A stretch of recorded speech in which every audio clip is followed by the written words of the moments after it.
आजचा सवालचे प्रायोजक आहेत कोहिनूर ग्रुप आणि फिनोलेक्स पाईप्स आणि सहप्रायोजक आहेत सर्वसामान्यांची जिव्हाळ्याची बँक राजगुरू नगर सहकारी बँक आणि महाराष्ट्राचा पॉवरफुल बॅटरी ब्रँड ऑटोबॅट आता 5 वर्षांच्या वॉरंटीसह।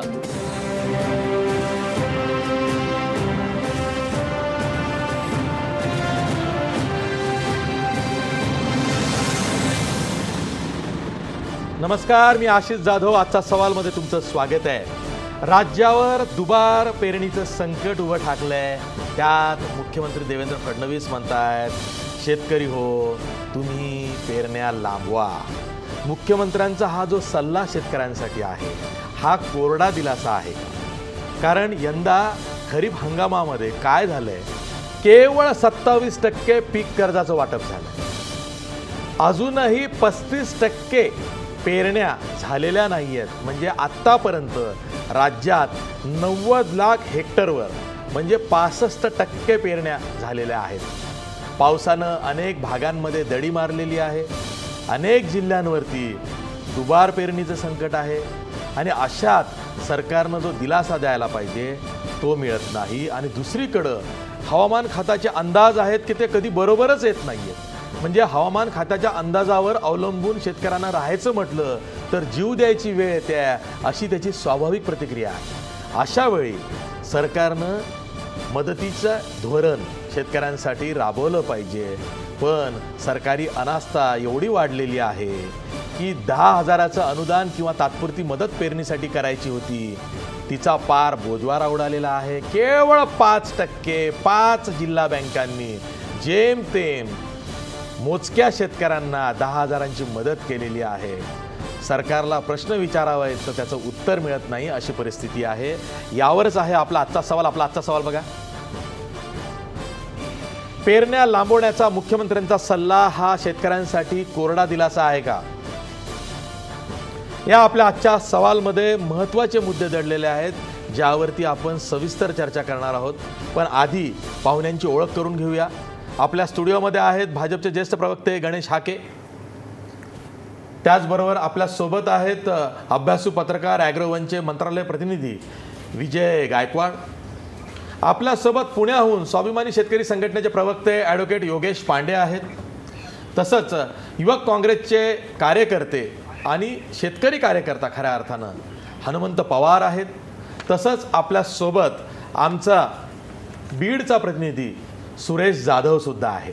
मी सुरुवातीला सुरेश जाधव याच्याकडे जाणार आहे, ते यासाठी कारण तो करोडवाहू पट्ट्यातून पत्रकारिता करतो, तिथून त्याची वार्ताहर तो तिथला आहे आणि त्याला ही परिस्थिती गेल्या 4 वर्षात बघितलेली आहे। 3 वर्ष नापिकीचे, मागचा खरीप हंगाम हा शेतकऱ्यांना चांगला गेला, पण नोटबंदीमुळे त्याच्या शेतमालाला भाव मिळाला नाही, तो भाग वेगळा, आणि आता पावसानं मोठी दडी मारल्यामुळं खरीपाचा हंगाम लांबतोय, अशी परिस्थिती आहे। सुरेश, नेमकी सध्या शेतकऱ्यांची व्यथा काय आणि सरकारकडून त्याला काय हवंय?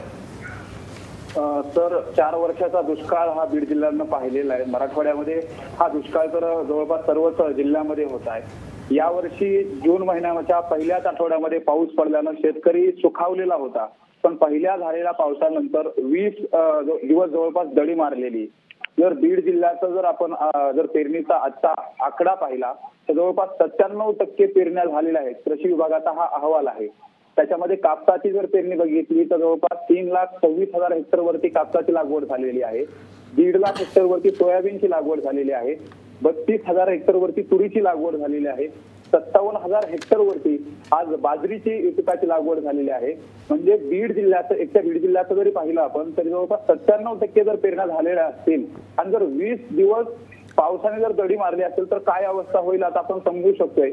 वापून आलेले सगळे बियाणं आहे, जे कापूस असेल, त्यामध्ये बाजरी असेल, तूर असेल, सोयाबीन असेल, उडीद असेल, मूग असेल, हे सगळं वापून आल्यानंतर आता जर पावसाने 20 दिवसापासून दडी मारली तर जवळपास पाणी घालायचं असेल तर कापसाला हंड्यानं पाणी घालावं लागत आहे।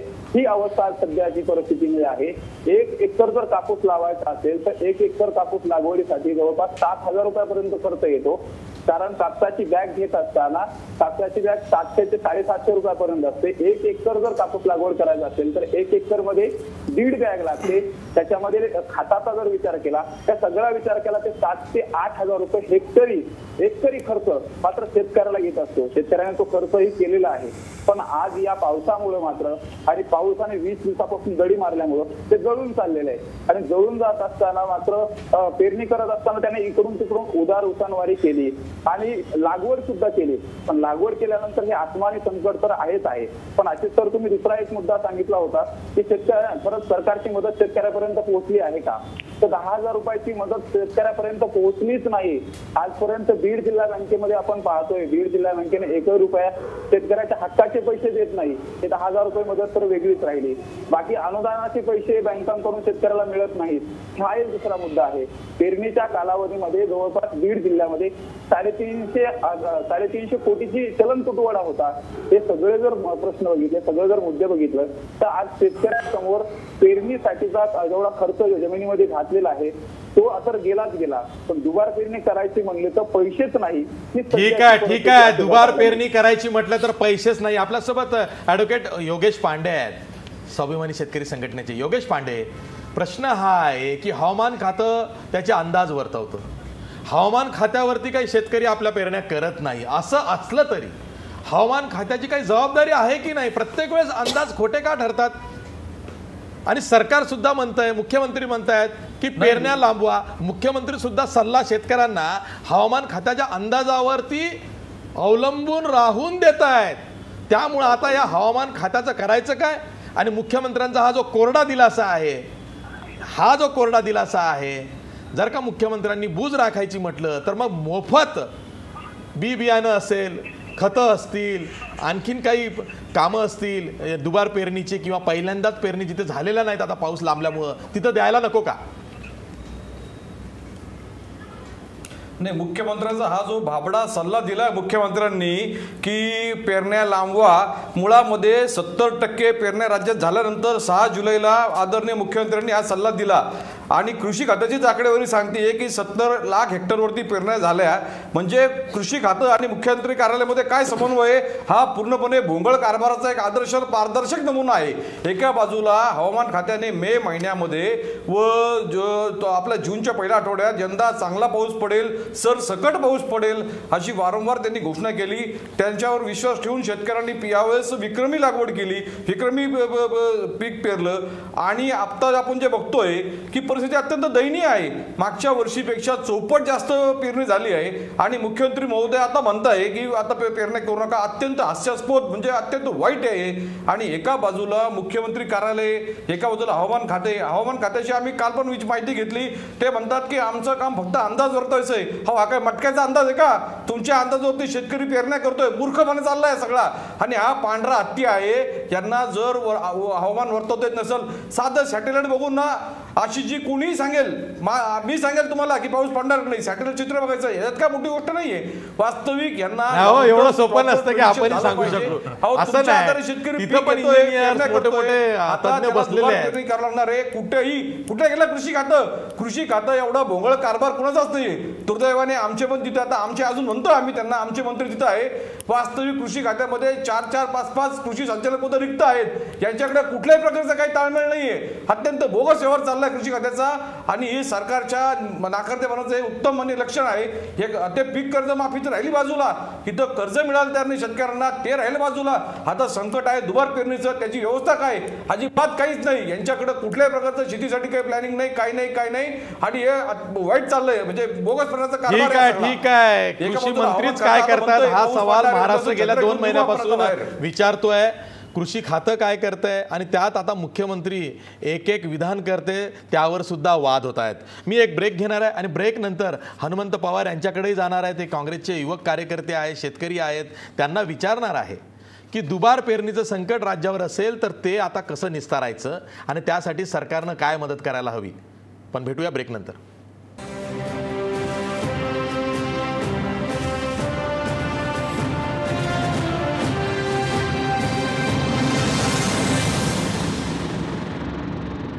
ब्रेक नंतर पुन्हा तुमचं स्वागत. मी थेट जातोय पुण्याला हनुमंत पवार यांच्याकडे. हनुमंत पवार, दुबार पेरणीचं संकट महाराष्ट्रावर येऊन ठेपलेलं आहे। बहुतेक जिल्ह्यांमध्ये दुबार पेरणी होऊ शकते। अशा वेळी काँग्रेस पक्षाची सरकारकडे काय मागणी असावी? कारण याआधी आपण बघितले, एक तर 27% पीक कर्जाचं वाटप झालं, त्यातही मोठं अपयश सरकारला आलं।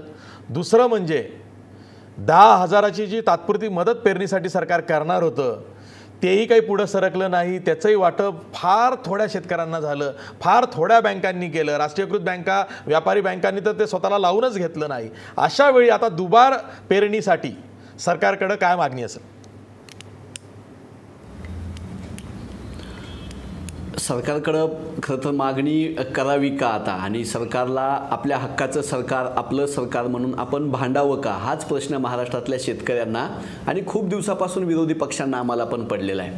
कारण आम्ही ज्यावेळेस कर्जमाफी मागितली त्यावेळेस यांनी गुंतवणुकीचं कारण पुढे सांगितलं, आम्ही शेतीमध्ये गुंतवणूक करतोय। आम्ही ज्यावेळेस शेतकऱ्यांना कर्जमाफी द्या म्हणत होतो त्यावेळेस यांनी सांगितलं की आम्ही उन्नत शेती समृद्ध शेतकरी अभियान राबवतोय। आम्ही आता दुबार पेरणीचं संकट शेतकऱ्यांसमोर उभा राहिले असं सांगतोय, पण हे काय सांगतायत तर हे यांच्या कृषी खात्याला, यांच्या सांख्यिकी खात्याला हे आकडे लपवून ठेवायला सांगतायत। काल ह्यांनी आदेश दिला, काल ह्यांनी सूचना दिल्या की पेरणी किती झाली, दुबार पेरणी किती क्षेत्रावरचं आहे हे सांगू नका, पत्रकारांना माहिती देऊ नका, विरोधी पक्षांच्या नेत्यांना माहिती देऊ नका। यांच्या सांख्यिकी खात्याच्या अधिकाऱ्यांनी काल ॲग्रोवर नावाच्या दैनिकाला सांगितलं। म्हणजे हे सरकार कार्यक्षमपणे काय काम करायलं तर खोटी आकडेवारी द्यायलं, मोठमोठ्या जाहिराती छापायलं, पण प्रत्यक्षात ज्याला आपण दिलासा म्हणू शेतकऱ्यांना तो शून्य आहे। 10,000ची कर्ज, 10,000ची मदत देऊ, किती शेतकऱ्यांना मिळाली प्रश्न आहे। कर्ज माफी देऊ, त्याच्या आकड्यांचा घोळ आजतागायत सुरू आहे। आणि हे सगळं सुरू असताना पावसानं जी दाखवलेली आवकरूप आहे त्याला सामोरे जाण्यासाठी काय पूर्वतयारी असायला पाहिजे होती का नाही? काहीही नाही। पीक कर्ज नाही, 10,000ची मदत नाही, घेतलेलं पीक कर्ज माफ झालं नाही आणि दुबार पेरणीचे आकडे लपवून ठेवतंय, तर हे सरकार अप्रामाणिक आहे असं म्हणायला आणखी कोणता पुरावा पाहिजे? शेतकऱ्यांचा तर 200% विश्वास बसला की लबाडा घरचं आवतन होतं कर्जमाफी, ती सोडा, पण आता पेरण्यासाठी 1 हेक्टरला मला जर दुबार पेरणी करायची असेल तर 12,000 ते 18,000 रुपयाचा खर्च येतो, तो कसा उभा करायचा? 89 लाख शेतकऱ्यांना आम्ही दिलासा देणार, म्हणजे सरकारनं प्रत्यक्षरित्या हे मान्य केलं की 89 लाख शेतकरी अडचणीत आहेत। त्या 89 लाख शेतकऱ्यांना आता दुबार पेरणी करायची म्हणल्यानंतर किती मोठी अडचण असेल हे सांगायला काय अभ्यासकाची गरज आहे का, ज्योतिषाची गरज आहे? मग हे सरकार वाट पाहतंय कशाची आणि पावलं कोणती उचलतं? ज्या योजनेचा ह्यांनी सर्वात जास्त उहापोह केला ते उन्नत शेती समृद्ध शेतकरी अभियान होतं। त्या अभियानाची 2 वैशिष्ट्ये यांनी सांगितली होती, 2 हेतू सांगितले होते। त्यामधला पहिला हेतू होता की जेवढं पीक कर्ज शेतकऱ्यांना घेतलेलं आहे त्यापेक्षा जास्त उत्पन्न वाढलं पाहिजे, हा 1 महिन्यापूर्वी यांनी घोषित केलेल्या अभियानाचा उद्देश होता। आता जर शेतकरी पेरणीच करू शकत नाही, ते पेरलेलं जर उगवू शकत नाही आणि जे काय उगवलंय त्याच्यामध्येही आता उत्पन्न येताना जर घट होणार असेल तर यांच्या ह्या अभियानाचा उपयोग काय? दुसरा अभियानाचा हेतू असा होता की जी नैसर्गिक आपत्ती आहे त्या नैसर्गिक आपत्तीला शेतकरी सक्षमपणे तोंड देण्यासाठी उभा करायचा। तर काय केलं यांनी त्या आपत्तीला तोंड देण्यासाठी? आदरणीय गणेशजी हाके इथे उपस्थित आहेत, त्यांनी या गोष्टीचा थोडा राजकीय मतभेद, मी काँग्रेसचा बोलतोय ते बीजेपीचे आहेत, असं सोडून जरा वस्तुनिष्ठ आकडे नाही, दोघेही शेतकरी आहेत, तुमच्या माहितीसाठी सांगतो, ते पण शेतकरीच आहेत, त्यांना उलट ती संवेदना आहे म्हणूनच मी वारंवार त्यांना शेतीच्या प्रश्नावरती बोलवतो। बरोबर। तर आज गणेशजींना माझी विनंती आहे की हे सरकार शेतकऱ्यांसाठी काय करतंय हे जरा खरं, म्हणजे मुख्यमंत्री जाहिरातीमध्ये जे सांगतायत, मुख्यमंत्री मी बोलतो या कार्यक्रमात जे सांगतायत यापेक्षा वेगळं काहीतरी सांगा, दिलासादायक काहीतरी सांगा। सरकारकडे डोळे लावून बसण्याशिवाय आणि सरकारशिवाय ह्या राज्यामध्ये दुसरं कोण येत नाही मदतीला। सावकाराकडून मदतीची अपेक्षा करायची का? व्यापारी बँकाकडून मदतीची अपेक्षा करायची का? नॅशनलाइज बँकाकडून करायची का? मदतीची अपेक्षा भारतीय जनता पक्ष आणि शिवसेनेच्या सरकारकडूनच आहे।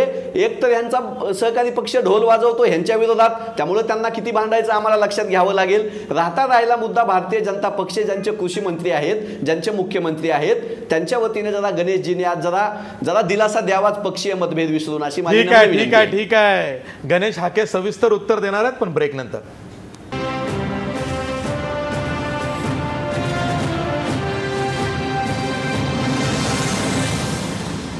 ब्रेक नंतर पुन्हा तुमचं स्वागत. आपल्यासोबत भाजपचे ज्येष्ठ प्रवक्ते गणेश हाके आहेत. सर, जो प्रश्न हनुमंत पवारांनी म्हणजे काँग्रेसने तुम्हाला विचारला त्याचं उत्तर द्या. सरकारनं केलंय काय? शेतकरी समाधानी नाही. राहुलच्या प्रश्नाचं उत्तर द्यायचं असेल तर मला असं वाटतं संपूर्णपणे तुमचा जो हा काही वेळ आहे तो मला द्यावा लागेल, कारण इतकं या सरकारनं केलेलं आहे. पण ज्या राहुलनं विचारलेली प्रश्न आणि आपण उपस्थित केलेल्या प्रश्नांच्या संदर्भामध्ये मी थोडक्यात आपल्याला काही गोष्टी या सरकारच्या वतीने ज्या केल्या जातात त्या मी आपल्याला सांगतो की 2 गोष्टी. एक आहे 14 जूनला तो 10,000 रुपयाचा JR निघाला आणि मला असं सांगावं राहुलनं सुद्धा, हनुमंत पवारने मला सांगावं की महाराष्ट्रातल्या किती शेतकऱ्यांनी 10,000 रुपयाचं त्यांना उचल देण्यासाठी किंवा जे पैसे जे आपण सरकार देण्यासाठी अर्ज केलेले आहेत.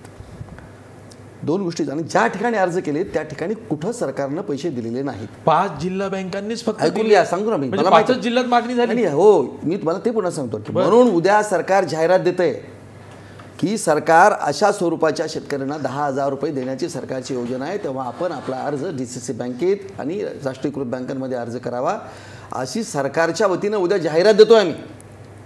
त्यामुळं आपण जे म्हणालात त्या 5 जिल्ह्यामध्ये निश्चितपणे ज्या लोकांनी मागितलं त्यांना पैशाचं वाटप केलं. जवळपास 17 लाख शेतकऱ्यांना 11.5 हजार कोटी रुपयाचं हे 10,000 रुपयाच्या प्रमाणाचे जे आपलं जे अनुदान आहे ते आपण वाटप करण्यात आलेलं आहे. तेव्हा या सरकारच्या वतीनं सगळ्या DCC बँका असतील, या HDFC बँका आहेत, राष्ट्रीयकृत बँकांना थोडा उशीर लागला कारण त्यांना त्यांचे काही ह्या सगळ्या गोष्टीचे निर्णय घेत असताना हे महाराष्ट्र हे पहिल्यांदा इतिहासामध्ये, मी तुम्हाला पुन्हा इतिहासाचा शब्द पुन्हा वापरतोय, थकबाकीदार असताना सुद्धा त्याला त्यांच्या पीक कर्जाला सरकारनं हमी घेऊन त्याला कर्ज देण्याची ही इतिहासातली पहिली घटना आहे. आशिष जाधव, आपणही कधी पुन्हा मी वारंवार इतिहास शब्द वापरत असतो. हे पहिलं सरकार आहे आणि बँकांना अशा स्वरूपाच्या थकबाकीदार कर्जांना पैसे देण्यासाठी सरकारनं हमी देऊन सरकार त्यांना पैसे देते. हनुमंतरावांना मला ही गोष्टी मला वाटतं की तुम्ही जरा एक साधा प्रश्न ऐकून मी सांगतो ना. 1083 शेतकऱ्यांना या योजनेचा आतापर्यंत लाभ मिळाला. ही काय खूप मोठी भूषणावह बाब आहे का? कुठल्या आणि शेतकऱ्यांना 10,000ची मदत करतात ते थकबाकी, हे काय सरकार उपकार करतंय का शेतकऱ्यावर? नाही, थकबाकीदार आहे तरी तुम्हाला देतो आहोत. नाही ऐकून हमी घेऊन यापूर्वी अशा स्वरूपाची हमी घेऊन नाही तर आणखीन काय घ्या. नाही तोच तुम्हाला सांगितलं, असं यापूर्वी कधी झालेलं नाही हे तुम्हाला मी सांगतोय.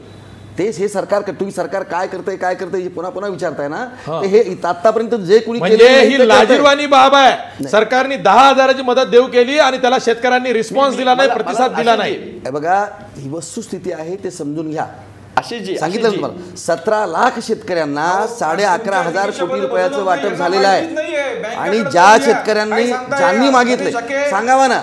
उत्तर द्या दोघे, त्यांच्याकडे उत्तर घेऊ. ते तुमच्या प्रश्नाला उत्तर घेतात. तुम्ही त्यांना जो प्रश्न विचारला ना की यांनी सांगावं, ते सांगतायत. हनुमंत पवार सांगा.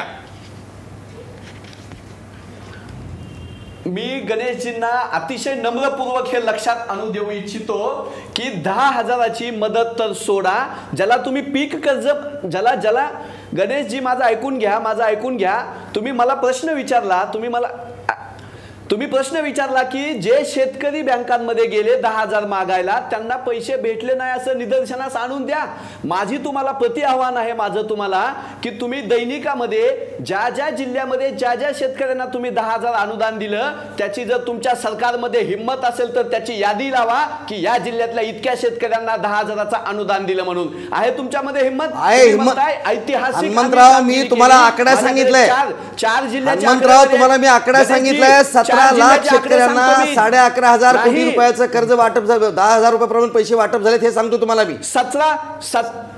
सांगितलं तुम्हाला मी ह्या आकडा. तुम्ही तुमचा आकडा सांगा. 17 लाख हे आरोप करू नका. तुम्ही कुठल्या जिल्ह्यामध्ये तुम्ही कुठल्या शेतकऱ्याला पैसे दिले नाही हे तुम्ही सांगा. मी सांगतो खोटे आरोप करू नका, विनाकारण तुम्ही मदत नाही 17 नाही म्हणू का? कुठं कुणी अर्ज केला किती लोकांना मिळाले? ऐका माझं उत्तर ऐका. 17 लाख शेतकऱ्यांना तुम्ही अनुदान दिलं, मी मान्य करतो. ऐका तुम्ही ऐकून घेत नाही. बोला ना, बोला. 17 लाख शेतकऱ्यांना तुम्ही 10,000 17 लाख शेतकऱ्यांना 10,000 रुपये तुम्ही दिले. माझं तुम्हाला आवाहन आहे की त्या जिल्हा बँकेच्या समोर त्या शेतकऱ्यांची यादी लावा. उस्मानाबाद जिल्ह्यामध्ये, लातूर जिल्ह्यामध्ये, वाशिम जिल्ह्यामध्ये किती जिल्ह्यावर बोला, तुम्ही नावावर बोला. ऐतिहासिक म्हणून तुम्ही 14%, 13% पीक कर्ज वाटप केलं. अनुदानाचं तर सोडा. अरे मी तर 27% म्हणतो, मी पीक कर्ज 27% म्हणतो, तेही किती कमी झालं. 27% फक्त. आकडे म्हणतायत ना, आकडे सांगतो मी, आकडे सांगतो. जालना, औरंगाबाद, परभणी, हिंगोलीमध्ये केवळ 14% पीक कर्जाचं वाटप केलं आणि ह्या पीक कर्जाच्या पेक्षा कितीतरी कमी लोकांना अनुदानच दिलं नाही. यांनी शेतकरी बँकांमध्ये जाऊन आले.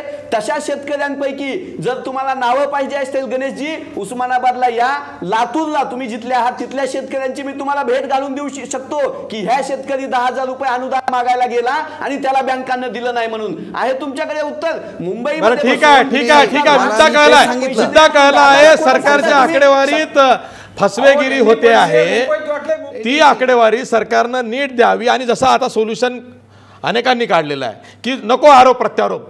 प्रत्येक बँकांकडं जिथं जिथं जिल्हा बँका दत्तक गेला असेल, मग तिथं राष्ट्रीयकृत बँक असेल किंवा व्यापारी बँक असेल, किंवा जिथं जिल्हा बँक आहे तिथं जिल्हा बँक असेल, किंवा जिथं ग्रामीण बँक आहे तर ग्रामीण बँक असेल, त्या बँकेसमोर किती लोकांनी पीक कर्ज घेतलं याची यादी, किती लोकांनी 10,000ची मदत घेतली याची यादी सरकारनं लावावी. नाहीतरी मुख्यमंत्री ट्विट करतात, नाहीतर मुख्यमंत्र्यांनी प्रत्येक जिल्हा वाईज ट्विट करावं, त्यावर ना आम्हाला कळेल. तसंही मुख्यमंत्री रोज रात्री ट्विट करतात, त्यांनी हेही ट्विट करावं. यावर सुद्धा आपल्याला चर्चा करायची आहे, पण ब्रेक नंतर.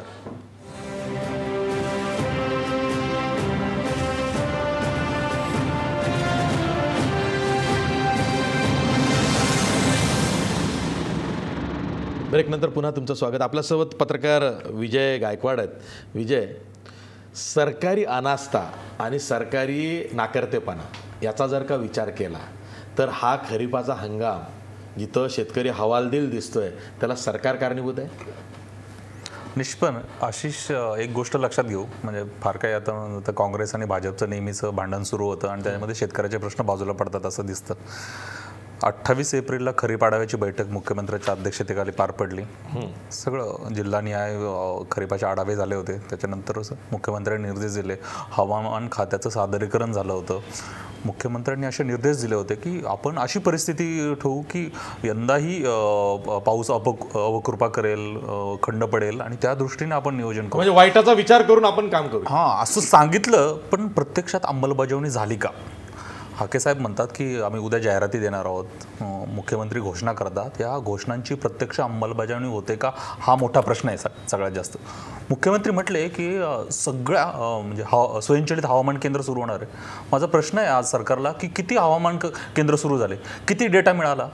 आशिष हे सांगतात की पेरणीची आकडेवारी देत नाही सरकार, ज्यावेळेस पब्लिक डोमेनमध्ये ही द्यायला पाहिजे ही नाकारतात. याचं कारण काय आहे? गेली 2 महिने झाले यांनी कृषी विभागाचं विभाजन केलं, जलसंधारण विभाग वेगळा काढला, 10,000 स्टाफ याच्यामधून कृषी विभागातून जलसंधारण विभागाकडे गेला, शिफ्ट केला. त्यांचा आकृतीबंध जाहीर नाही केलेला.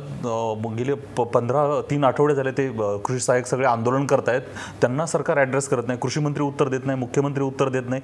तर करणार काय? ही आकडेवारी पेरणीची जी मिळाली नाही त्याला कारण खाली आहे, खालीहून वरती आकडेवार चालले नाही, त्यामुळे कळत नाही नेमकी पेरणी किती झाली आहे ती. आज जी काही कृषी विभाग सांगतोय की 60% पेरण्या झाल्यात, 84.18 लाख हेक्टरवरती पेरण्या झाल्यात. तर हे पेरण्या पूर्ण झाल्यात, परंतु आज दुपार पेरणीचं संकट येत आहे. त्यावेळेस त्या बियाण्याचा पुरवठा कसा करणार आहोत आपण, त्या शेतकऱ्यांना मदत कशी दिली जाणार आहे हा मुळात प्रश्न आहे. मुख्यमंत्री ज्या पद्धतीने सांगतात, मला आठवतं आहे की हा मुख्यमंत्र्यांचा पहिला सल्ला नाही. मुख्यमंत्र्यांचं काम काय आहे? ते मंत्रिमंडळाचे प्रमुख आहेत, धोरणात्मक निर्णय घेणं हे मुख्यमंत्र्यांचं काम आहे. पीक सल्लागार म्हणून सल्ले देणं हे मुख्यमंत्र्यांचं काम नाही आहे. मला वाटतं त्यांनी पडूही नाही. गेल्या वर्षी असा त्यांनी वादही उकरून काढून एखादी यादी द्यायची पिल्लू सोडल्यासारखी आणि त्याच्यावर वाद घालत बसा. 21 जुलै 2016 रोजी असेच, म्हणजे आता पेरण्या लांबवण्याचा जसा सल्ला दिला तसा गेल्या वर्षी 21 जुलै 2016 पेरण्यांची घाई करू नये शेतकऱ्यांनी असं आवाहन केलं होतं मुख्यमंत्र्यांनी. नशीब त्यावेळेस शेतकऱ्यांनी ऐकलं नाही ते, म्हणून वाचले शेतकरी. त्यामुळे आता मुख्यमंत्र्यांच्या या घोषणांना कोणी सिरियसली घेत नाही आणि मुख्यमंत्र्यांनी पण विचार करण्याची गरज आहे की आपण आपलं डोमेन आहे ते रिस्ट्रिक्ट ठेवावं. त्याच्यापुरतं कृषी मंत्री आहेत, कृषी राज्यमंत्री, त्यांचे ॲक्टिव्ह शेतकरी कार्यकर्ते आहेत, त्यांच्याकडे ती जबाबदारी द्यावं. त्यांनी शेतकऱ्यांचं प्रबोधन संशोधन करावं आणि ही जे काही आपण इतक्या घोषणा केल्यात शेतकरी हिताच्या, तर त्याची अंमलबजावणी कशी होईल या दृष्टीने जरा सिरियसली काम केलं पाहिजे. ॲडव्होकेट योगेश पांडे, हीच आमची अपेक्षा आहे, हीच महाराष्ट्राची अपेक्षा आहे. एक तर महाराष्ट्राला राज्याचा कृषी मंत्री कोण आहे हे कळावं, पांडुरंग फुंडकर हे कृषी मंत्री म्हणून लोकांसमोर जावेत. दुसरं म्हणजे सरकारने शेतकऱ्यांसाठी काय केलंय हे ट्विट न करता शेतकऱ्यांपर्यंत ती मदत कशी पोहोचेल याच्यासाठी प्रभावी अंमलबजावणी केली पाहिजे. ती होताना दिसत नाहीये, म्हणून आक्षेप घ्यावे लागतात. योगेश पांडे, नाही, मुळामध्ये यांच्या ज्या आकडेवारी आहे, स्वतः मुख्यमंत्री महोदयांनी सुद्धा मान्य केलं की मुंबईमध्ये शेतकरी कुठून आले हे स्वतः जेव्हा राज्याच्या मुख्यमंत्र्याला सुद्धा माहिती नसतं आणि त्यांना हा प्रश्न पडतो, तर यावरून कृषी खात्याची अवस्था काय आहे, ताबडतोब हे कृषी मंत्री असतील किंवा कृषी खात्याचे अधिकारी असतील यांच्यावरती चौकशी केली पाहिजे. हे नेमकं कायम काम करताय, हे फक्त बडायाचे ढोल वाजत फिरताय, बाकी दुसरं काही काम करत नाहीये. आता आपल्या कर्जाच्या आकडेवारीचा जो विषय चालला होता, राज्यामध्ये 41,000 कोटीचं उद्दिष्ट ठेवलं या सरकारने, व त्यापैकी केवळ 12,000 कोटीचं कर्ज वाटप झालं आहे. आता आमचे मित्र गणेशजी आखे म्हणताय की 11,000 कोटी रुपये आम्ही ते 10,000चं वाटलं. हो, मग हे गेले कुठं, म्हणजे मिळाले कुणाला पैसे? स्वतः जेव्हा मुख्यमंत्री सुद्धा प्रश्न विचारतात आणि मला मुख्यमंत्र्यांशी खरंच मला म्हणजे मुख्यमंत्र्यांशी काय बोलावं, ते बिचारे काय बोलताय आणि हे कृषी खातं काय त्यांना आकडेवारी देतं. आता जसं विजयजी म्हटले ना की हे कृषी खात्याचं टोटल फेल्युअर आहे आणि आज सगळं हे काम कृषी खात्याचं आहे. कृषी खातं करताय काय? आता कुठलं पीक घ्यायचं, काय करायचं, कुठे गेले मंत्री गायब झाले. मंत्र्यांना काहीच माहित नाही काय अवस्था आहे राज्यामध्ये शेतकऱ्यांची. ना कृषी मंत्री आहे ना कृषी राज्यमंत्री आहे. नाही नाही नाही नाही, तुम्ही काय करताय, तुम्ही तात्विक बोलता. गणेश हाके, भाजपची लोक काय करतात काय, हा काय विषय म्हणजे महाराष्ट्रामधल्या किती शेतकऱ्यांना, किती लोकांना राज्याचे कृषी मंत्री पांडुरंग फुंडकर आहेत हे माहिती आहे? काढा, 10 लोक सापडणार नाहीत. अहो मला सांगा, असं कसं? तुमचे मंत्री उत्तरदायी नाही आहेत लोकांना, तुमचे मंत्री लोकांसमोर जात नाही, मुख्यमंत्री ट्विट करतात, सरकार दिशा कुठली माहिती नीट देत नाही, लोकांपर्यंत काही जात नाही. हे तुम्ही काय करता? तुम्ही प्रत्येक गोष्ट संघाच्या चौकटीत बसवायला बघता, तात्विक करता. कसलं तात्विक करताय? अत्यंत चुकीच्या पद्धतीने. नाही नाही असं नाही. सरकार म्हणून तिथं शेतकरी मरतोय रोज. नाही, मला सांगा, आणि त्याला म्हणताय तुम्ही पेरण्या लांबवा, हे करा ते करा, तुम्हाला कोणती मदत नाही, आम्ही हे करतो. तुमचेच मंत्री, ऐका ऐका ऐका ऐका, ज्यांना तुम्ही सर्वाधिकार दिले ते चंद्रकांत पाटील. ऐका ना ऐका ना ऐका ना ऐका ना ऐका ऐका ना गणेश हाके ऐका. चंद्रकांत पाटील तुमच्या मंत्रिमंडळातले नंबर 2 चे मंत्री, ज्यांच्याकडे कर्जमाफीची धुरा तुम्ही दिली होती. 20 मेला काय म्हणाले? खरीप हंगामामध्ये अल्पभूधारक शेतकऱ्यांना आमचं सरकार खत व बी बियाणं मोफत देणार आहे. दिलं तुम्ही? आणि तरी तुम्हाला काही बोलायचं ना, तुम्ही घोषणा करणार, वेळ मारून नेणार आणि कोणी विचारायचं नाही आम्हाला. दोन गोष्टी तुम्ही ज्या पद्धतीची चर्चा आता करतात ना, यांनी गायकवाड म्हणाले की मुख्यमंत्र्याला त्याचं काय घेणं देणं आहे, त्यांनी ती बोलू नये. काही वेळ आली आता बोलायची. पण मला हे दोन गोष्टी आहेत. या महाराष्ट्राचा एक प्रमुख म्हणून मुख्यमंत्र्यांनी आपल्या शेतकऱ्यांची काळजी वाटते म्हणून जर असं जर पद्धतीचं जर विधान केलं किंवा सल्ला दिला तर त्यात गैर आहे का? अधिकाराचा अधीक्षक झाला का त्याच्यामध्ये? गैर काय विषय नाहीये, गैर नाही. त्याच्यासाठी तुम्ही काय करता? होय, जेव्हा गेल्या 2 वर्षातलं तुम्ही सरकारनं केलेल्या मदतीचं सगळं हे तुम्ही उडून बघा. दुबार पेरणी झाली, शेतकऱ्यांना विनामूल्याच्या स्वरूपाचं बी बियाणे वाटप गेल्या वर्षी करण्यात आलेलं आहे. ज्या ज्या वेळेला असे संकट शेतकऱ्यांच्या पडलेले, गारपीट झालं, दुष्काळ झाला, अतिवृष्टी झाली, त्या वेळेला सरकारनं ओरड चालली आहे अख्ख्या महाराष्ट्रामध्ये. ओरड तुमच्या चॅनलवरती चालली आहे. ओरड ऐकले का? तुम्हाला सांगू का, तुम्ही असेच लोक या चॅनलवरती बोलायला लागलात की सरकारच्या विरुद्ध ते ओरड करतात. तुम्हाला सांगतो अशी, मी सांगतो, मी ऐकून घ्या. आशिषजी त्यांना जसं बोलायला संधी दिली ऐकून घ्या. मी स्वतः 3 जिल्ह्याचा दौरा केलाय. आपला हनुमंतरावना मी पुन्हा सांगतो की तुमच्या जिल्ह्यात सुद्धा मी उस्मानाबादमध्ये सुद्धा आलेलो आहे. मी बीडमध्ये फिरलोय, त्याचं तुमच्या पत्रकारांचं त्यांचं जे म्हणणं आहे. आणि मी नुसतं शहरात गेलो नाही आहे बीडला, मी तालुक्याच्या ठिकाणी गेलोय, वाड्या रस्त्यावरती सुद्धा गेलोय, फिरलोय. मी शेतकऱ्यांच्या अडीअडचणी समजून घेतल्या, शेतकऱ्यांचे काय प्रॉब्लेम्स आहेत हे समजून घेतलेले. आणि शेतकरी, तुम्हाला मी सांगतो की माझ्याकडे त्याच्या क्लिप्स पण आहेत, सरकार त्या शेतकऱ्यांनी काय म्हटलेलं आहे ते हवे तर तुम्हाला मी त्या तुमच्याकडे देतो, तुम्ही त्या तुम्हाला जर वाजवता आल्या तर तुम्ही त्या वाजवून दाखवा. आम्ही निदान बघू तरी बरोबर, त्या वाजवून दाखवणार नाही तुम्ही, पण मी तुम्हाला सांगतो तुम्हाला चंद्रकांत पाटील 20 मेला काय म्हणाले, आम्ही अल्पभूधारक शेतकऱ्यांना मोफत पेरणीसाठी मदत करू. वस्तुस्थिती बाजूला राहते. 2 गोष्टी सांगितल्या त्याच्यातल्या की ज्या शिल्लक 70% पेरणी झालेल्या आहेत आणि त्या पेरण्या अत्यंत चांगल्या पद्धतीने तुम्ही सांगता आहात की आता दुबार पेरणीची वेळेला सरकार काय करणार आहे? दुबार कशाला काही सरकारने सर्व मदत करावी. आशिष, कशाला बसून आपण इथे दुबार पेरणीची काही करतो? अशी वेळ आपल्यावर काय यावं असं आपल्याला वाटतंय? कशासाठी आपण चर्चा करतो? दिसतंय शेतकरी मरतोय तिथं, त्याला कळतंय दुबार पेरणी करावी लागणार आहे. ऐकून या, मी तेच मला तुम्हाला सांगितलं मला की दुबार पेरणीची मी तुम्हाला सांगितलं ना. आणखी मी आता स्वतः शेतीमध्ये बघा, आज 5-6 दिवस जर पाऊस आला नाही तर दुबार पेरणीची वेळ येणार आहे. म्हणजे पाऊस येणार हा आशावाद आहे तुमचा? आशावाद म्हणजे मला सांगा, अहो हा मोसम आहे, हा ऋतू तो आहे पावसाचा. हो ना, तर मग पाऊस पडलाच पाहिजे. नाही, मला जर पडला नाही, जिथं दुबार पेरणीची वेळ येईल तिथं सरकार मोफत बी बियाणं खतं देईल का? यापूर्वी मी तुम्हाला सांगतो, सरकारनं अशा शेतकऱ्यांच्या संदर्भामध्ये संपूर्ण मदत केलेली आहे. यापूर्वी 2 वर्षामध्ये तुम्ही बघितलं असेल, सरकार कायम शेतकऱ्यांच्या साठी धावून आलेलं आहे, शेतकऱ्यांनी मदत केलेली आहे. सरकार कायम धावून आलंय, तुमचं म्हणणं बरोबर आहे. आता यावेळेस सरकार किती धावून येईल हे आपल्याला बघायचं आहे. पुन्हा भेटूया ब्रेक नंतर.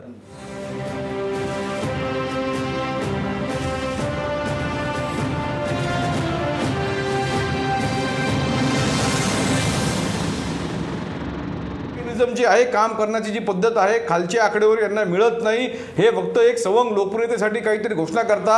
आता जसं हाकेजी म्हणताय की आम्ही इतके अनुदान दिलं, आम्ही कर्ज वाटपाची व्यवस्था केली, पीक कर्ज दिलं, तसं काही नाही आहे. आता ते आता म्हणाले की आमच्याकडे क्लिप आहे, आमच्याकडे सुद्धा क्लिप आहे.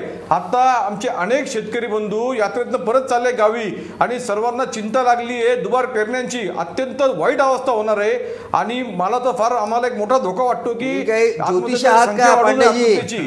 आपल्याला वाटत पांडेजी तुम्ही ज्योतिष आहात का? वाईट परिस्थिती होणार आहे, भविष्य वर्ततात. आता असं होताना दिसत नाही आणि आपण राजकारण सोडा सगळ्यांनी, मात्र सरकार म्हणून वागावं, 2 पावलं पुढे यावं, ताबडतोब विचार करा की जरा. हे म्हणताय की दुबार महाराष्ट्राचंही भलं होणार आहे, शेतकऱ्यांचं भलं होणार आहे, असा विचार करा की जरा. 10 लाख हेक्टरवरती ताबडतोब मराठवाड्यामध्ये गरज पडणार आहे. चला, महाराष्ट्राचं भलं होईल असं म्हणताय ना. जसं कर्जमाफीची घोषणा स्वतः मुख्यमंत्र्यांनी केली, सगळं क्रेडिट सगळं श्रेय स्वतःकडे घेतलं, तसं मुख्यमंत्र्यांनी उद्या पत्रकार परिषद घ्यावी आणि सांगावं काही चिंता करू नका, जे दुबार पेरणी करतील त्यांना मोफत खतं, मोफत बी बियाणं सरकार देईल, तुम्ही दुबार पेरणीला हमखास सामोरं जा. सांगतील मुख्यमंत्री असं? निश्चितपणे सांगतील. तुम्हाला ती वेळ आल्यानंतर हे महाराष्ट्रातलं सरकार देवेंद्र फडणवीस अत्यंत कणखरपणे शेतकऱ्यांच्या पाठीशी उभं राहतील आणि जिथं तुम्हाला दुबार पेरणीची वेळ येईल त्यांनी आश्वासन दिलेलं आहे दुबार पेरणी शेतकऱ्यांनी करावी, भाजप सरकार त्यांना मदत करेल. आता शेतकऱ्यांचा विश्वास आहे का सरकारवर हे तपासून पाहावं लागेल. सांगू नका अशीची. हा, मग तेच म्हणतो, सांगा काय ते. शेतकऱ्यांच्या वरती अशा स्वरूपाची जर वेळ आली तरच मी तुम्हाला सांगितलं, आज परिस्थिती अशी आहे, तुम्हाला सांगितलं की महाराष्ट्रातल्या 70% पेरण्या झालेल्या आहेत, 30% पेरण्या व्हायच्या आहेत आणि आज शेतकरी 30% पेरण्या करणारे लोक थांबलेत. पाऊस झाल्यानंतर शेतकरी पेरण्या करणार आहेत. उर्वरित मी तुम्हाला सांगितलं की आता सांगितलं आपण, शेवटी कसं आहे की निसर्ग काही तुमच्या माझ्या हातात नाही आहे. आपण अंदाज वर्तवणं, जसं हवामान खात्यात अंदाज वर्तवतात 72 तासामध्ये संबंध महाराष्ट्रात पाऊस होईल अशा स्वरूपाचा हवामान खात्याचा अंदाज आहे. मला सांगतात तरीही आपण काय करायला लागत माहिती आहे का? दुबार पेरणी होणार आहे, काय करणार? अरे काही ठिकाणी ती वेळ आली आहे. अहो मला सांगा, संकट आल्यानंतर त्याचा सामना करण्याची ताकद या सरकारमध्ये आहे. ठीक आहे, ते हनुमंत पवार काहीतरी म्हणतात, त्यांच्याकडे आकडेवारी आहे. हनुमंत पवार सरकारची आकडेवारी खूप ऐकली. 3 वर्षाचा दुष्काळ असताना सुद्धा अत्यंत उत्तम पद्धतीने दुष्काळी गणेशजी ऐकताय का? गणेशजी बोला, तुम्ही मदत केली आणि ज्या आतापर्यंत ज्या गणेशजी ऐका माझं, गणेशजी बोला तुम्ही सरकारने केलेली आहे. तुम्ही गणेशजी तुम्ही म्हणताय त्याप्रमाणे इथं बसलेल्या सगळे जणांना काय दुबार पेरणी व्हावी महाराष्ट्रामध्ये असं वाटत नाही. तुम्ही शेतकरी वाईट चर्चा करायला लागला. 10 दिवस धरून चाललेले आहात. ऐका गणेशजी माझं म्हणणं ऐका. आता मी तुमचं ऐकलं, माझं म्हणणं ऐका. 72 तासामध्ये पाऊस पडणार आहे अशी तुम्हाला खात्री आहे. पाऊस पडला तर शेतकऱ्यांचं भलंच आहे, पण पण तुम्ही जे केलं म्हणून सांगताय, शेतकरी म्हणून स्वतःला सांगताय तुम्ही, एकदा बियाणं पेरल्यानंतर बी उगवून यायच्या काळामध्ये जर 10 दिवस पाऊस नाही झाला तर त्या पेरलेल्या बियाला उत्पादकतेवर त्याचा फटका बसतो. शेतकऱ्याला उत्पादन हवं ते मिळत नाही आणि जेवढा पेरणीला खर्च केलाय तेवढं सुद्धा त्याच्या हातामध्ये लागत नाही. हे जो शेतकरी आहे मातीत राबतो त्याला कळाल्याशिवाय राहत नाही. त्यासाठी दुबार पेरणी व्हायची वाट बघण्याचं कारण नाही. 10 दिवसामध्ये हे पीक मला स्वतःला माहिती आहे. आज महाराष्ट्रातल्या पिकांची परिस्थिती काय हे मला माहिती आहे. 10 दिवस ऐका गणेशजी ऐका, मी तुमचं ऐकून घेतलंय. 10 दिवस जर नवीन पेरलेल्या बियाण्याला सुरुवातीच्या 10 दिवसात जर पाऊस नाही भेटला तर उत्पन्न कमी येतं. हे तुम्हाला मान्य आहे का नाही शेतकरी म्हणून? आजची परिस्थिती हनुमंतराव महाराष्ट्रातली काय सांगा, तुमच्या जिल्ह्यातली सांगा परिस्थिती, उस्मानाबाद जिल्ह्यातली परिस्थिती सांगा. दुसरीकडे जाऊ नका, बोलू नका. तुमच्या जिल्ह्यातली पिकं कशी आहेत, आजची परिस्थिती कशी आहे? वापून आलेला आहे, कोळपी धरतायत, दुंडी धरतायत लोक. वापण्याचं सोडून द्या तुम्ही. 10 दिवसाच्या पीक पेरल्यानंतर 10 दिवसात सांगतायत पिकं जमिनीच्या वर आलेली आहेत. एक एक करून बोला, एक एक करून बोला. गणेशजी 27 ऐका, माझं होऊ द्या गणेशजी, माझं होऊ द्या. मी तुमचं ऐकलं गणेशजी. 27 माझ्या जिल्ह्यामध्ये जिल्ह्यात तुमच्या ठिकाण सांगा हो. ठिकाण सुद्धा सांगा, मी सांगतो तुम्हाला जिल्ह्यातलं. मी सांगतो ऐका तुम्ही, मी सांगतो 7 जुलै 2017 तुमच्या सरकारच्या खात्यानं पेरणीची आकडेवारी घोषित केली. सरकार म्हणतंय 60% पेरण्या झाल्या, आम्ही म्हणतोय 75% पेरण्या झाल्या. 75% क्षेत्रावर जर पेरण्या झाल्या असतील आणि 12 ते 15 दिवस जर पाऊस आलेला नसेल तर गणेशजी तुम्ही शेतकरी असेल तर दुबार पेरणी करावी लागेल. हे तुम्हाला ऐकून हनुमंतराव, ठीक आहे, मुद्दा कळला, लाऊड अँड क्लिअर कळलाय. बोला, ते सांगा हनुमंतराव. ह्या ज्या पेरण्या झालेल्या आहेत यावर्षी तुमच्या आमच्या सगळ्यांच्या सुदैवानं पाऊस वेळेवर आला आणि लोकांनी वेळेवर झाली आहे. आता हे जे सांगतायत ना की 10 दिवस जर समजा जर पेरल्यानंतर जर पाऊस आला नाही तर अशी परिस्थिती नाहीये. आज जे पेरण्या सुरुवातीच्या काळात झाल्या आहेत वेळेवर पाऊस पडल्यामुळे वेळेवर पेरण्या लोकांनी पटापट पेरण्या केल्या आणि म्हणून पिकं आकडेवारी ते दिसत नाहीये, उगवलेली नाहीत असं म्हणणं चुकीचं आहे. तुम्हाला सांग, आता जर पाऊस नाही आला, 4-8 दिवस जर पाऊस नाही पडला तर मात्र पिकं सुकून जळून जाण्याची शक्यता आहे. दुबार पेरण्या करण्याची वेळ निश्चितपणे यावेळेस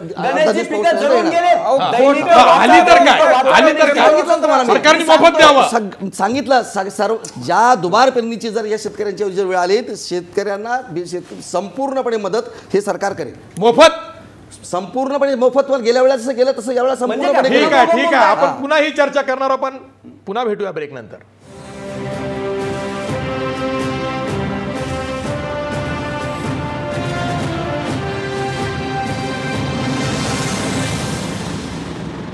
ब्रेक नंतर पुन्हा तुमचं स्वागत. आपल्यासोबत जवळच भाजपचे प्रवक्ते गणेश हाके बसलेले आहेत. सर बघा, आजची आकडेवारी आहे, सरकारनं मला दिलेली आकडेवारी आहे. 7 जुलैपर्यंत 90 लाख हेक्टर म्हणजे जवळपास 65% क्षेत्रावरती पेरण्या झाल्या खरीपाच्या. औरंगाबाद विभागात 86%, लातूर विभागात 70%, नागपूर विभागात 33%, अमरावती विभागात 68%. म्हणजे 1 महिना पाऊस येऊन महाराष्ट्रात किंवा राज्यात झालेला आहे. मृग नक्षत्र जर का 7 जूनचं धरलं तर. आणि ही जी आकडेवारी आहे ही सरकारनं दिलेली आकडेवारी आहे. एवढ्याच जर का कमी म्हणजे 65% पेरण्या झाल्या असतील तर हा खरीपाचा हंगाम लांबणार नाही का? दुबार पेरणीचं संकट येणार नाही का? अरे 2 गोष्टी त्यातल्या अशी जी तुम्ही समजून घ्या. यावर्षी लवकर पाऊस आला. तुम्हाला मी सांगितलं की सरासरी 7 जून ते 10 जून वेळेवर आला, लवकर नाही, वेळेवर आला. आणि वेळेवर आल्यामुळं शेतकऱ्यांनी संपूर्णपणे तुम्ही सांगितलं फक्त तुमच्या नागपूरच्या भागामध्ये तुम्ही 33% सांगितलं, पण बाकीच्या ठिकाणी 70-80% अमरावती विभागात 68% म्हणजे नागपूर विभागात ॲव्हरेज 75% पेरण्या झालेल्या आहेत. तुम्ही सरकारची आकडेवारी. नागपूरचं जर उदाहरण सोडलं तुम्ही नागपूर विभागाचं तर साधारणतः 65 ते 70% झाल्या. आणि ह्या 1 महिन्यापूर्वी पेरण्या झालेल्या आहेत. या 1 महिन्यापूर्वी पेरण्या झालेल्या असतील तर मला सांगता की महिनाभरामध्ये पिकं कुठल्या स्थितीत असतील? ती वापायच्या स्थितीत असतील का? नाही ना, मध्ये पाऊस नाही आला. अनेक ठिकाणी 15 दिवसांना दडी मारली पावसाने. म्हणूनच तुम्हाला सांगितलं की गेल्या 8-10 दिवसापासून 15 दिवसापासून पावसाने दडी मारलेली आहे. आत्ताशी पिकं सुकायला सुरुवात झालेली आहे. अजूनही मी तुम्हाला पुन्हा सांगितलं की जर त्या 3-4 दिवसामध्ये पाऊस नाही आला तर पुन्हा पीक करपून जाऊन पुन्हा दुष्काळाची परिस्थिती महाराष्ट्रात येणार आहे हे तुम्हाला सांगितलं. आम्ही म्हणतोय दुबार पेरणीचं संकट ज्या शेतकऱ्यावर येईल त्याला सरकारनं मोफत सरकारी पैशात ती पेरणी करून द्यावी. मला सांगा, हे दरवर्षी करतं सरकार. गेल्या वर्षी सुद्धा सरकारने शेतकऱ्याच्या हातात नाही पडत म्हणून तर ही ओरड मी आहे. तुम्हाला सांगितलं ना की तुम्ही आता पुन्हा आपण त्याच गोष्टीवरती चर्चा करतो. अशीची सरकारनं हे सरकार मागच्या सरकारच्या बद्दल मला बोलायचं नाही कारण चर्चा करायची त्यांना आम्ही घालवलं म्हणून सांगितलं. हे सरकार गेल्या 3 वर्षामध्ये कायम शेतकऱ्यांच्या पाठीशी उभं राहिले. जी लागेल ती मदत त्या वेळेला वेळेवर मदत दिलेली आहे. तुम्हाला सांगितलं आता प्रश्न तुमचा त्या कर्जमाफीच्या संदर्भात तुम्ही सातत्याने बोलता 27% पीक कर्ज गेलं. कर्जमाफी सोडा तो मुद्दाच नाही. 27% म्हणजे काहीच नाही. पीक समजून ऐकून घ्या. उद्दिष्ट कितीतरी कमी. ऐकून घ्या. असे जे आपलं म्हणणं बरोबर आहे. यावर्षी गेल्या वर्षीपेक्षा यावर्षी पीक कर्जाचं वाटप कमी झालेलं. सरकारने तर लक्ष वाढवलं होतं. उद्दिष्ट वाढवलं ना. जी खरी बघा आता बघा गणेश हाके तुम्ही काय म्हणता, तुम्ही आम्हाला प्रश्न विचारायचे नाही. प्रश्न सरकारनं लक्ष वाढवलं, टार्गेट वाढवलं तर 27% फक्त होतं. ते का झालं नाही ते तुम्हाला सांगतो ना सर. तुम्हाला ऐकून घ्या. तुम्हाला सांगितलं की या वर्षी तुम्हाला सांगतो की कधीच नाही. गेल्या वर्षी जसं पीक विमा पेरणीच्या अगोदर मिळाला तसं यावर्षी सुद्धा पीक विमा पेरणीच्या अगोदर मिळाला. एक रब्बीचं अनुदान राहिलं होतं. रब्बीचं अनुदान यावर्षी पेरणीच्या अगोदर देण्यात आलं. खरीपाचं अनुदान होतं. खरीपाचं अनुदान सुद्धा तुम्हाला या पेरणीच्या अगोदर देण्यात आलं. आणि गेल्या 3 वर्षापासून ठिबक सिंचनाचं अनुदान मिळालेलं नव्हतं. हे पेरणीच्या अगोदर ह्या शेतकऱ्यांना मिळालं. तुम्हाला सांगतो इतक्या प्रकारचं अनुदान हे शेतकऱ्यांना मिळाल्यामुळं म्हणून त्यांनी कर्ज घेतलं नाही. मुळात मागणीच ही शेतकऱ्यांच्या असं झालंय का.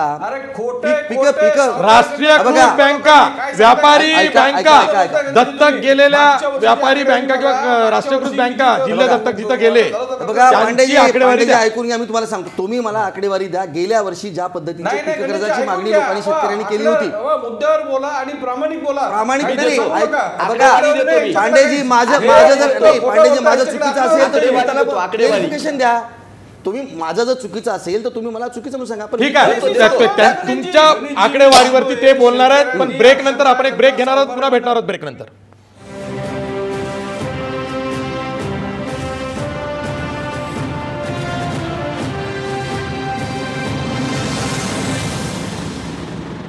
ब्रेक नंतर पुन्हा तुमचं स्वागत. मी थेट जातोय ॲडव्होकेट योगेश पांडे यांच्याकडे. योगेश पांडे, उत्तर द्या गणेश हाके यांना. अगदी थोडक्यात 30 सेकंदात उत्तर द्या.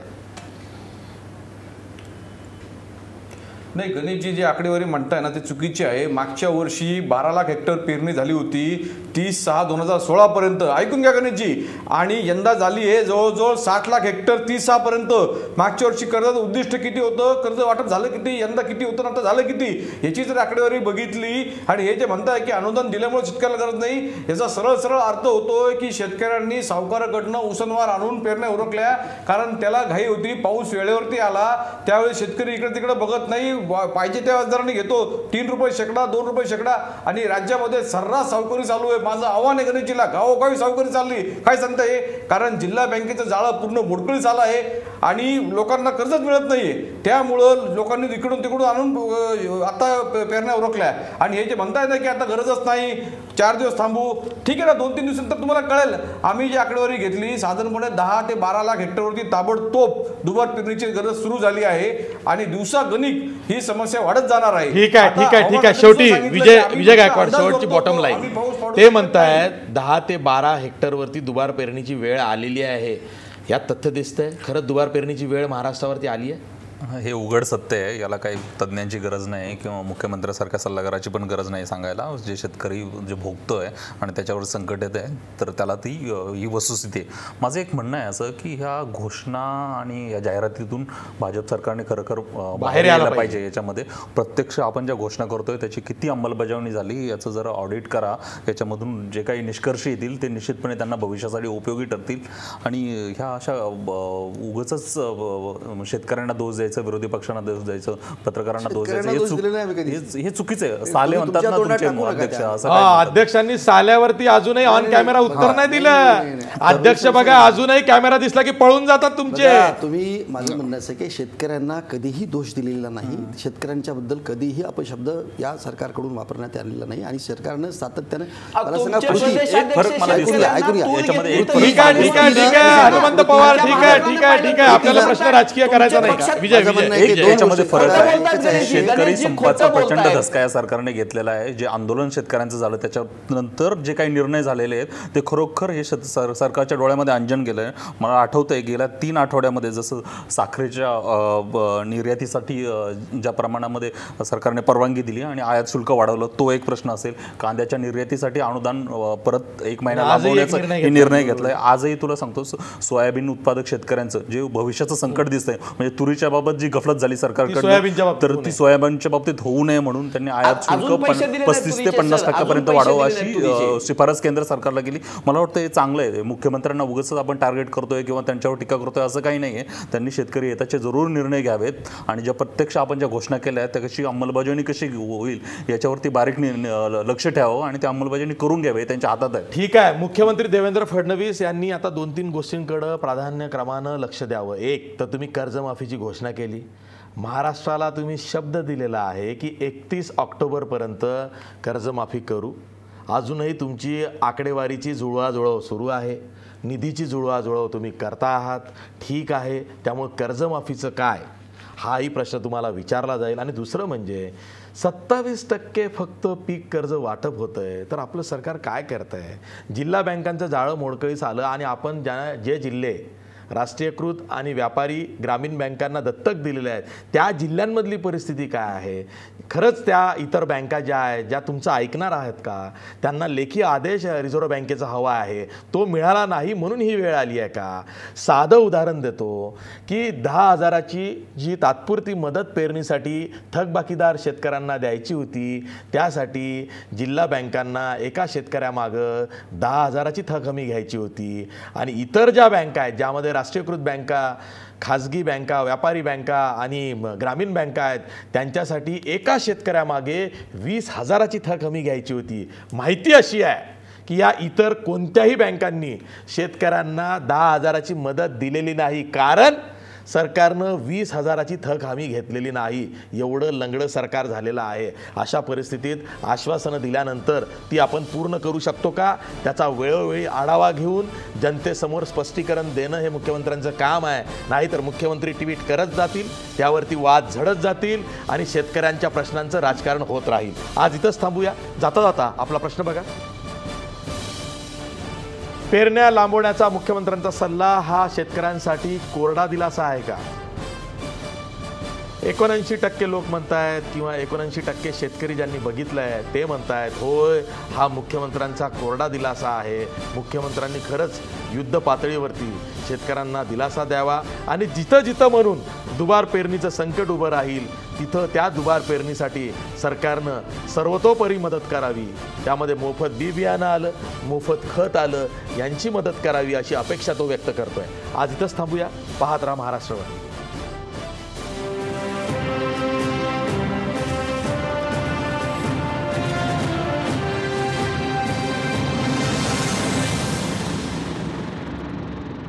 आजचा सवालचे प्रायोजक आहेत कोहिनूर ग्रुप आणि फिनोलेक्स पाईप्स आणि सहप्रायोजक आहेत सर्वसामान्यांची जिव्हाळ्याची बँक राजगुरुनगर सहकारी बँक आणि महाराष्ट्राचा पॉवरफुल बॅटरी ब्रँड ऑटोबॅट आता 5 वर्षांच्या वॉरंटीसह.